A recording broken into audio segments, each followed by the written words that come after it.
Shalom, selamat pagi adik-adik. Gimana kabar adik-adik di rumah? Kakak Yulin harap adik-adik semua sehat selalu ya. Nah adik-adik, sebelum kita mendengarkan kebenaran firman Tuhan, mari kita berdoa dulu ya.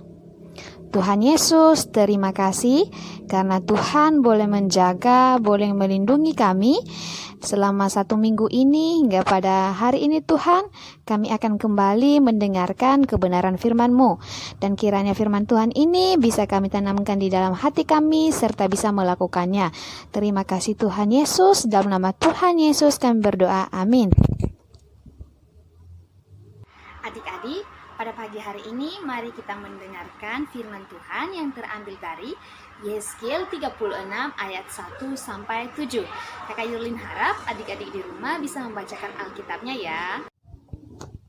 Nah, adik-adik, hari ini kita akan mendengarkan kisah tentang bangsa Israel yang sedang berada di pembuangan.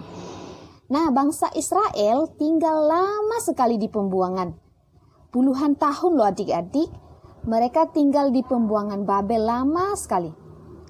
Enak nggak yang tinggal di pembuangan? Tentunya tidak enak kan? Apakah adik-adik pernah mengetahui situasi tinggal di pembuangan? Nah, kakak akan tunjukkan orang-orang yang tinggal di pembuangan ya.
Adik-adik, tinggal di pembuangan itu tidak enak, tidak bebas, hidup terbatas, bahkan bisa serba kekurangan. Pembuangan pada masa sekarang sama seperti pengungsian adik-adik, di mana anak-anak dan orang tuanya harus tinggal di tempat yang tidak nyaman. Pengungsian masa kini biasanya terjadi karena bencana alam seperti gunung meletus, gempa, banjir, kebakaran, maupun karena konflik yang mengakibatkan kelompok tertentu harus meninggalkan tempat tinggalnya. Nah, kehidupan di pengungsian seperti itu sangat tidak nyaman, sangat tidak enak. Nah, adik-adik, kondisi seperti ini juga yang dialami oleh bangsa Israel dalam kitab Yeskel ini. Mereka ini menantikan pertolongan dari Tuhan agar kondisi mereka dapat dipulihkan.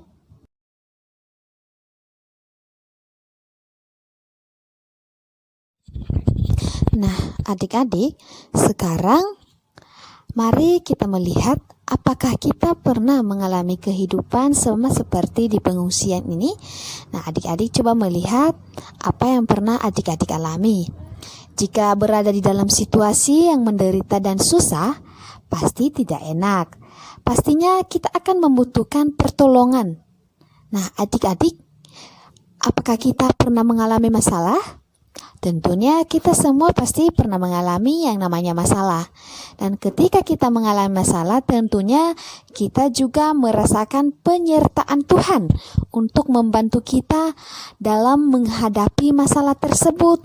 Nah, contohnya saja adik-adik, sekarang kita lagi tidak bisa keluar karena adanya wabah corona ini, dan itu merupakan salah satu masalah karena kita nggak bisa pergi ke sekolah seperti biasanya. Nah, adik-adik, dengan adanya masalah seperti ini, kita pun bisa merasakan penyertaan Tuhan dalam hidup kita. Buktinya, Tuhan masih menjaga kita, walaupun kita juga harus berusaha untuk tidak boleh keluar rumah, untuk tetap standby di rumah. Nah, adik-adik, untuk itu kita bersyukur kepada Tuhan karena Tuhan adalah Allah pembebas kita. Karena Tuhan masih menjaga kita, Tuhan masih melindungi kita, dan masih bisa tinggal di rumah sendiri walaupun kita dalam masalah saat ini. Tetapi apapun yang masalah izinkan, kita yakin dan percaya bahwa Tuhan akan tetap bersama-sama dengan kita. Adik-adik, sebagai ayat hafalan kita pada hari ini terambil dari Roma 8 ayat 28. Kita tahu sekarang bahwa Allah turut bekerja dalam segala sesuatu untuk mendatangkan kebaikan bagi mereka yang mengasihi Dia, yaitu bagi mereka yang terpanggil sesuai dengan rencana Allah.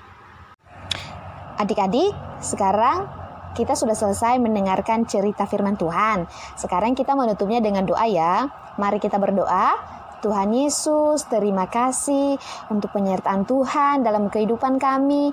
Tuhan boleh menjaga kami, melindungi kami, menyertai kami dalam setiap persoalan yang kami hadapi, dalam setiap pergumulan kami, dalam setiap proses yang boleh Tuhan izinkan. Kami percaya bahwa Tuhan memiliki tujuan yang indah dalam kehidupan kami. Terima kasih Bapa, di dalam nama Tuhan Yesus kami berdoa. Amin.